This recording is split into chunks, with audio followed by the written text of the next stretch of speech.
Next, it turns out the U.S. and Iran were secretly talking for the last year in the lead up to this weekend's nuclear deal. The AP's Julie Pace joins our panel with that exclusive report. Good to have you here today because you have a fascinating story on the wires today. You report that the U.S. and Iran have been involved for the last year in secret, high-level talks.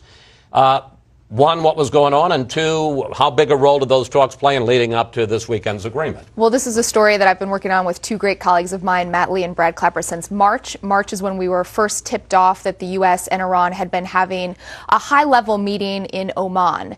And that meeting happened critically before Rouhani, the more moderate cleric, was elected. We subsequently learned that there were 4 other meetings that happened after Rouhani was elected over the course of this fall. And those are the meetings that really laid the groundwork for this agreement that we saw last night. It was in these meetings that some of the details were actually discussed between the U.S. and Iran, and that's the deal that actually was then brought to the P5 talks. And a lot of the allies were surprised in some way that this deal seemed to come together a little more quickly than maybe they expected, and that's in large part because these meetings had already happened.